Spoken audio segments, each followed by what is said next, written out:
Halo para pengurus, ketemu lagi dengan saya Ignatius Edward. Pada sesi kelima ini saya akan menjelaskan terkait dengan manajemen risiko. Sebelum saya menjelaskan tentang manajemen risiko, alangkah lebih baik jika saya menjelaskan atau memaparkan pengertian dari risiko itu sendiri. Pengertian risiko di sini berhubungan dengan suatu ketidakpastian.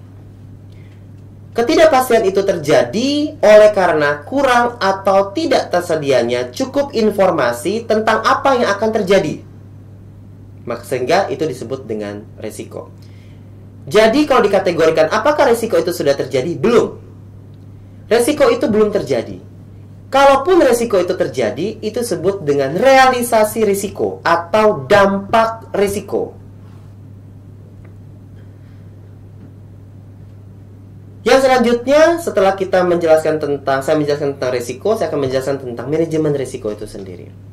Manajemen risiko menurut literatur adalah suatu pendekatan yang terstruktur. Kalau kita mendengar istilah terstruktur, berarti ada prosesnya. Terstruktur dalam hal pengelolaan ketidakpastian. Manajemen di sini identik dengan pengelolaan, risiko di sini identik dengan ketidakpastian, sehingga ketidakpastian itu harus dikelola. Ketidakpastian yang berkaitan dengan ancaman. Jadi risiko di sini identik dengan suatu hal yang bersifat negatif. Ancaman. Ancaman di sini dikaitkan dengan ancaman yang akan diterima oleh yang empunya risiko. Dalam hal ini ada organisasi kemahasiswaan. Sehingga untuk meminimalkan risiko, karena risiko itu tidak akan mungkin hilang. Risiko tersebut akan terus melekat, akan terus ada. Sebagaimanapun baiknya kita melakukan pengendalian terhadap risiko itu tidak akan mungkin dieliminasi. Namun risiko itu bisa diminimalkan. Gitu. Kenapa risiko itu tetap ada? Risiko yang tetap ada itu disebut dengan residual risiko. Ya. Bagaimana cara kita meminimalkan risiko? Gitu.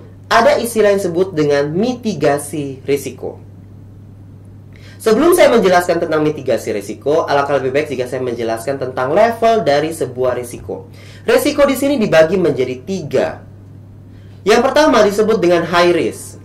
Artinya akan kiranya memberikan dampak yang signifikan kepada yang empunya risiko. Yang kedua adalah medium atau middle risk. Yang berikutnya, yang ketiga, itu adalah low risk. Tetapi bukan berarti low risk itu tidak mempunyai dampak. Mempunyai dampak tetapi tidak signifikan terhadap yang mempunyai risiko. Sehingga ketiga level risiko tersebut harus diatur, yang disebut dengan mitigasi risiko. Dalam hal mitigasi risiko di sini ada 4 hal yang bisa kita lakukan. Yang pertama, mitigasi risiko yang pertama adalah yang mempunyai risiko bisa memindahkan risiko tersebut kepada pihak lain. Jadi kita yang mempunyai risiko, kita pindahkan ke pihak yang lain. Yang kedua adalah menghindari risiko. Kita tahu kita akan menerima risiko tersebut, kita menghindar. Ya, dengan berbagai macam program. Yang berikutnya adalah mengurangi efek negatif dari risiko. Ya. Dan yang terakhir adalah menampung risiko tersebut. Artinya organisasi sudah tidak mampu lagi dalam hal membuat program meminimalkan risiko, sehingga dampak dari risiko tersebut harus diterima secara penuh. Saya akan menjelaskan terkait dengan bagaimana cara menghindari risiko. Misalkan seperti ini. Menghindari risiko. Contoh, setiap organisasi pasti mempunyai risiko kehilangan anggota. Bagaimana cara kita meminimalkan risiko tersebut? Misalkan setiap organisasi mampu membuat inovasi atau new inisiatif terhadap program-program kerja organisasi tersebut, sehingga orang-orang yang ada di organisasi tersebut melihat bahwa organisasi tersebut berkembang. Atau misalkan apa? Organisasi atau setiap organisasi tidak hanya berpatokan pada untuk mendapatkan anggota baru hanya pada saat sesi expo, tetapi setiap organisasi mampu melakukan rekrutmen atau membuka pendaftaran selama 1 tahun berlangsung.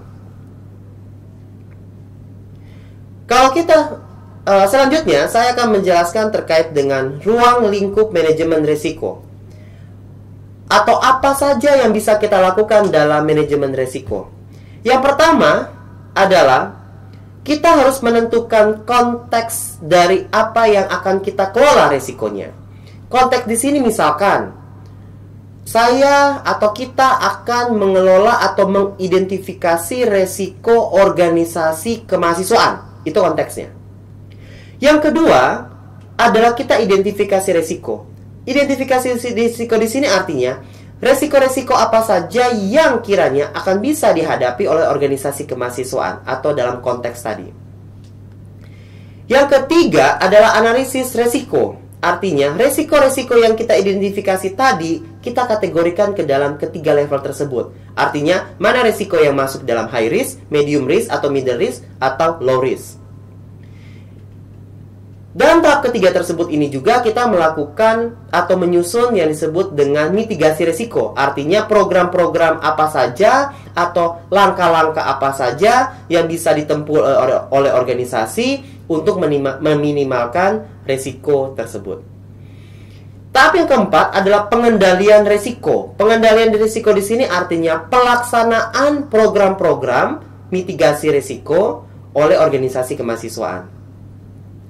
Tahap yang berikutnya adalah pemantauan. Pemantauan di sini artinya apakah program-program yang kita canangkan tadi sudah tepat sasaran. Artinya sudah mampu meminimalkan risiko yang diidentifikasi tadi.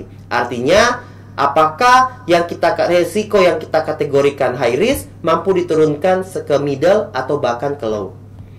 Dan yang terakhir adalah koordinasi. Artinya dalam hal pelaksanaan mitigasi risiko atau program-program mitigasi risiko itu butuh koordinasi antara beberapa pihak.